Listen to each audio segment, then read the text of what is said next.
Bonsoir à vous qui suivez cette tranche d'information. À la une, le manifeste d'Amnesty International Bénin, présenté à l'opinion publique en conférence de presse hier à Cotonou, c'est un appel aux prochains parlementaires et gouvernants pour un engagement à mettre la protection des droits humains au cœur de toute action à poser de 2026 à 2033 dans un contexte de recul de plusieurs libertés au Bénin.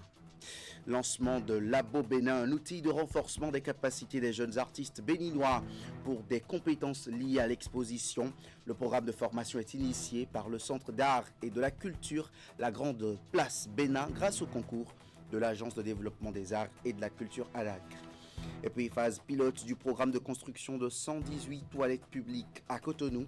Les premières installations de l'initiative prévues pour les 13 arrondissements de la ville se font voir déjà. À Aïbatin, des blocs de latrines tout neufs témoignent du démarrage de ce programme de salubrité et hygiène publique. Amnesty International Bénin appelle les prochains députés à l'Assemblée nationale et les candidats aux élections présidentielles d'avril prochain à prioriser les droits humains. L'organisation a présenté hier son manifeste d'engagement pour la promotion et la protection des droits fondamentaux.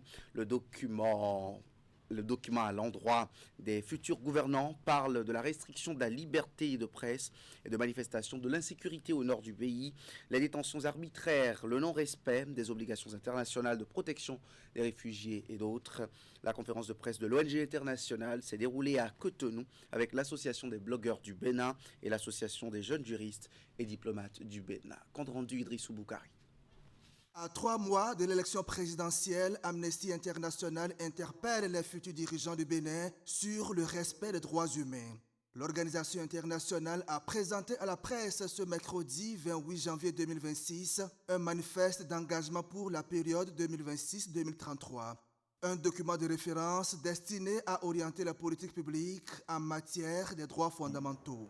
Les candidats aux élections législatives et communales du 11 janvier 2026 et à l'élection présidentielle du 12 avril 2026 doivent s'engager à prioriser les droits humains, ont déclaré Amnesty International et les 13 organisations de la société civile partenaires qui ont contribué à ce travail.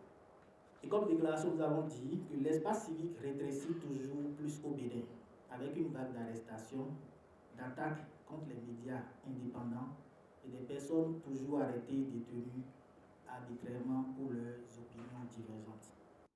À travers ce manifeste, Amnesty International appelle les prochains gouvernants à renforcer la protection et la promotion des droits humains. Plusieurs recommandations sont formulées à cet effet. Première recommandation, c'est de réviser l'article 550 du Code du numérique qui restreint indûment le droit à la liberté d'expression en criminalisant la diffusion des fausses informations et le harcèlement par le biais des communications électroniques. Après cette étape de sensibilisation de l'opinion publique, Amnesty International annonce la poursuite de son plaidoyer. Des rencontres sont prévues avec les partis politiques, les 2 duos de candidats à la présidentielle ainsi qu'avec d'autres acteurs clés de la République afin de faire des droits humains un pilier central du prochain mandat présidentiel. En visite de travail au Bénin, la directrice exécutive de Plan International était ce mercredi au cabinet du ministre des Affaires étrangères. Occasion pour les 2 personnalités d'aborder les performances du Bénin en termes d'alimentation et de maintien des enfants à l'école. Voici un extrait de la déclaration faite aux sorties de l'audience.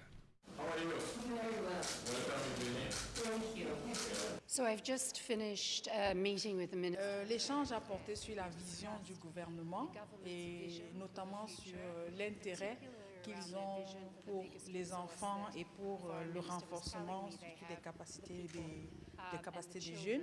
Ils ont notamment discuté des programmes de nutrition qui maintiennent les enfants à l'école et enfin du renforcement de la coopération avec les organisations comme Plan International.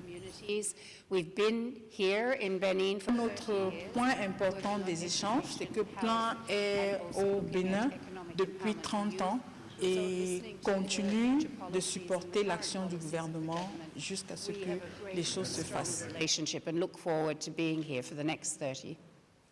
Dans l'environnement des affaires, la 5e édition de PME Connect s'est tenue hier à Cotonou. Il s'agit de l'afterwork trimestriel de l'Agence de développement des petites et moyennes entreprises dédiée à l'information, au dialogue et au réseautage en faveur des PME béninoises. Au programme, la présentation du dispositif Turbo Trésor MPME et une communication sur l'assurance maladie obligatoire au Bénin. Près de 250 entrepreneurs ont participé à cette 5e édition.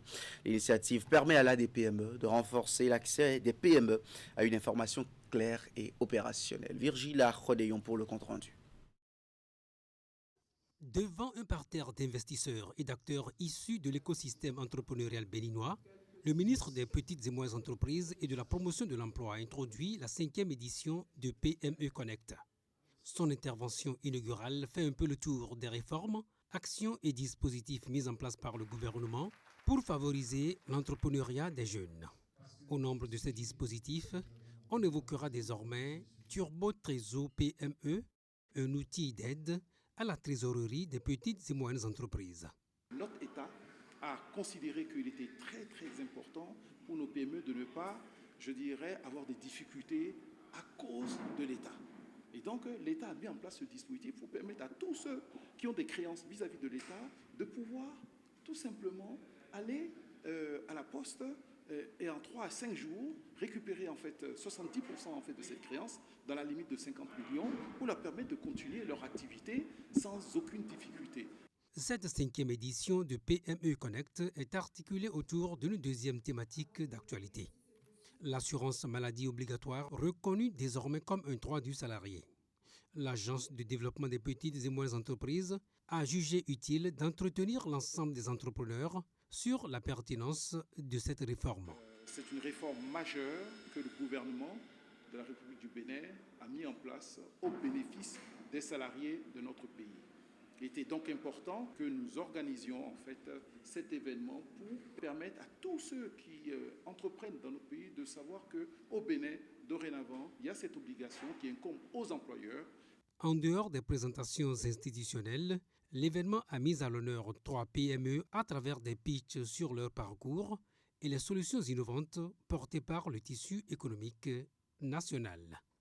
Le Centre d'art et de la culture La Grande Place de Ouidah organise une formation sur le laboratoire des métiers liés à l'exposition.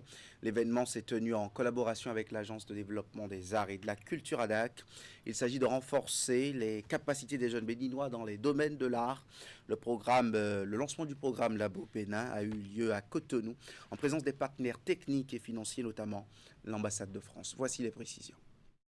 Ils sont au total 15 candidats retenus sur les 200 dossiers présentés pour participer à ce programme. Ces jeunes, issus de différentes villes du Bénin, Cotonou, Abomey-Calavi, Ouidah et Porto Novo, sont appelés à recevoir une série de formations dans les métiers liés à l'exposition d'art, notamment la curation, la scénographie, la médiation culturelle et la régie d'exposition. L'idée vient de l'artiste contemporain Rafi Okefolaran et vise à favoriser l'employabilité et l'autonomisation des jeunes acteurs culturels au Bénin. La formation a déjà démarré, mais de manière officielle le mois prochain, le mois de février et jusqu'au mois de novembre, parce que nous avons souhaité qu'après la formation, nous devons accompagner aussi les candidats à intégrer des lieux culturels. Cette initiative fait partie intégrante des stratégies d'intervention de l'Agence de développement des arts et de la culture. Elle a reçu également le soutien de l'ambassade de France. Tous réitèrent leur engagement à mutualiser davantage leurs efforts pour le développement des arts et de la culture au Bénin. L'ADAC peut également être un terrain d'expérimentation de la mise en pratique des formations qui vont être données, puisque nous avons prévu également un certain nombre d'expositions au cours de l'année. Initiation à l'histoire de l'art, écologie culturelle et économie de commissariat, écriture critique et écriture de projet sont entre autres les modules à développer au cours de cette formation. Un stage professionnel en France sera offert aux meilleurs candidats à la fin de cette formation qui va s'étendre sur 10 mois. Comment choisir l'huile moteur de sa moto ou de son véhicule entre les promesses marketing et une saturation des marques rivalisant d'ingéniosité publicitaire? L'embarras du choix se transforme vite en confusion. Eric Gaba nous propose ici des astuces pour filtrer le vrai du faux et aussi décortiquer les étiquettes sans être ingénieur en mécanique. C'est le moment de découvrir aussi les méthodes pour s'assurer de l'adéquation de l'huile choisie avec son moteur. Voici le reportage.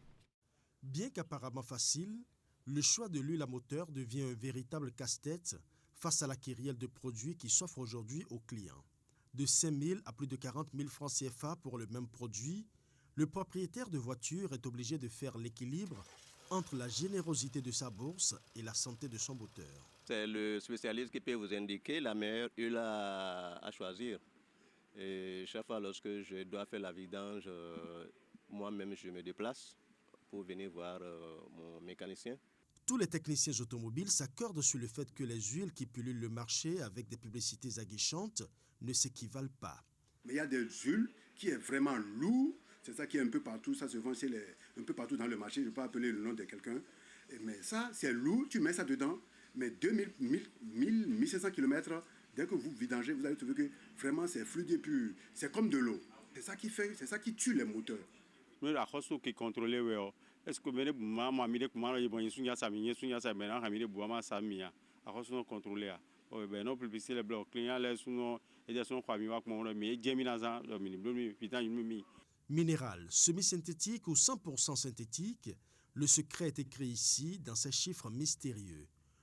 Le premier chiffre indique en réalité la fluidité à froid et le second, la résistance de l'huile à la chaleur. C'est selon l'année du véhicule qu'on achète l'huile qui est convenable. Exemple, vous mettez l'huile 530 par exemple dans le moteur et l'autre met 530 et 1040 dans le même moteur. Il n'y a pas de différence. Mais le mal est que ça ne tue pas le moteur si en tenante.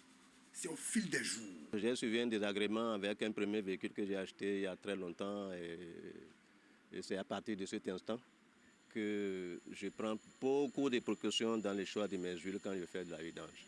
Se référer toujours aux spécialistes au lieu de faire de l'autopréconisation, c'est le conseil des techniciens automobiles. Car, au final, estime-t-il, dépenser 10 000 francs de plus pour une huile certifiée sera toujours moins coûteux que de remplacer tout le moteur à des centaines de mille, voire des millions de francs CFA. Voilà, face au défi d'améliorer l'hygiène publique et d'offrir des solutions durables aux populations, la municipalité de Cotonou passe à l'action. La mairie lance un vaste programme de construction de toilettes publiques. Un premier prototype vient d'être inauguré à Aïbata, dans le 12e arrondissement de la ville. Teddy Goudalo est allé faire le constat. Voici son récit. Voici le tout premier modèle de toilette publique moderne implanté à Aïbatin, dans le 12e arrondissement de Cotonou. Ce prototype marque le démarrage effectif d'un vaste programme d'assainissement urbain porté par la mairie de Cotonou, avec à la clé la construction de 118 blocs de toilettes publiques à travers la ville. Le projet couvre l'ensemble des 13 arrondissements de Cotonou avec une répartition stratégique pensée pour répondre aux besoins réels des populations.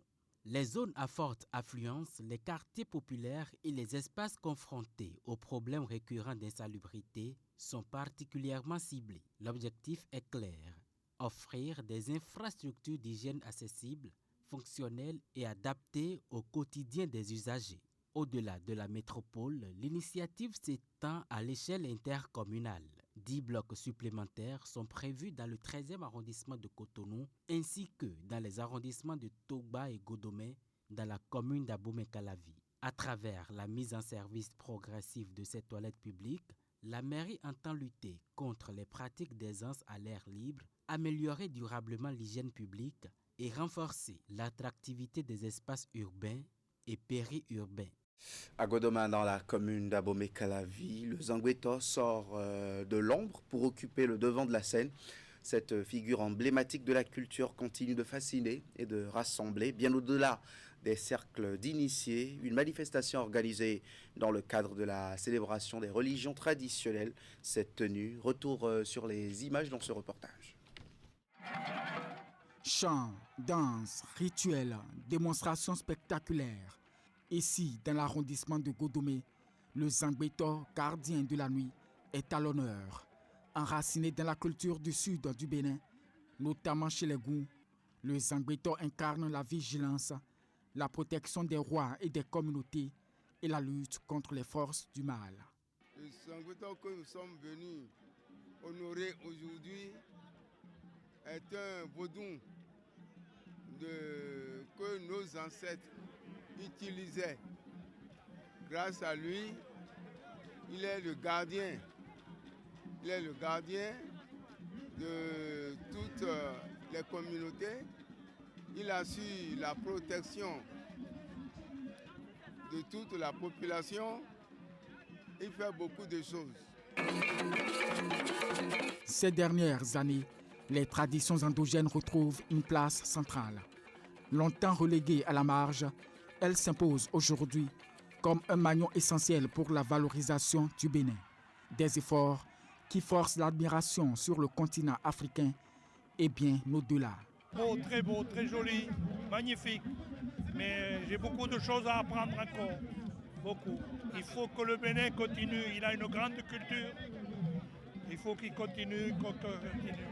Et les Européens le voient d'un bon œil. Ça nous honore en fait. Au pays jusqu'à l'extérieur, ça nous honore. Ça nous rappelle que nous sommes toujours en train de remémorer ce qui a été déjà fait dans l'au-delà. Cet événement est organisé dans le cadre de la célébration de la fête des cultures endogènes. On connaît la liste des joueuses convoquées dans le cadre du 3e tour des éliminatoires de la Coupe du Monde féminine des moins de 20 ans. Les noms des filles appelées pour la double confrontation face aux homologues de l'Égypte ont été dévoilés par le sélectionneur national. Abdoulaye Ouzérou était en conférence de presse hier à Cotonou pour l'annonce. Les précisions de Candide Mouintor et Rachidi Soubero. Amidou Amdiat, Badessi Angela, Sabi Mané Rakiwato. 5 nouvelles joueuses interlataniennes des Amazones U20 du Bénin pour aborder le 3e tour des éliminatoires de la Coupe du Monde féminine des moins de 20 ans Pologne 2026. En prélude à cette échéance, le sélectionneur Abdoulaye Ouzérou est apparu en conférence de presse avec une liste de 24 joueuses sans l'une de ses pièces maîtresses, Deogracias Ebi. Elle est en rééducation et je pense qu'il lui reste encore un mois et demi afin de pouvoir revenir sur les terrains. C'est clair qu'elle va nous manquer, mais bon, vous savez, parce que c'est une fille qui est avec nous depuis quasiment 3 ans et qui est titulaire, que ce soit chez les U20 ou en A. Mais il y a d'autres filles qui peuvent faire l'affaire et on leur fait entièrement confiance. Après avoir éliminé leurs homologues de la Guinée au tour précédent, Romain Gandonou et ses coéquipiers sont désormais tournés vers le prochain challenge sur les installations du stade général Mathieu Kérékou ici à Cotonou. Elles enchaînent avec les séances d'entraînement sous la houlette du duo technique Abdoulaye Ouzérou, Adika Touada. Ça travaille sur les transitions et autres parce qu'on a souvent un déficit physique là, donc on essaie d'intégrer pour avoir une meilleure forme des filles. Juste à la perte du ballon, la réaction et quand on a le ballon, quoi faire avec. Une première étape de la préparation consacrée à la mise en condition physique et technique des joueuses. Tout se met progressivement en place pour permettre aux Amazones d'aller sonner à la porte de l'exploit face à leurs homologues de l'Égypte qui, elles, comptent déjà 6 participations à la Coupe d'Afrique des Nations des moins de 20 ans. On y travaille et nous serons forcément prêts le jour J. Après cette première étape de la préparation, l'équipe béninoise va rallier le Maroc pour une semaine d'acclimatation et ensuite l'équipe va rejoindre l'Égypte pour la manche aller de cette double confrontation prévue pour le 6 février 2026. Merci d'avoir suivi ce journal qui s'achève ainsi. On se pose une question ce soir dans l'info continue. Élection présidentielle, la FCBE toujours résiliente. 2 analystes, Moïse Novignon et Juste Akapo se retrouvent. Merci de nous rester fidèles sur Canal 3B.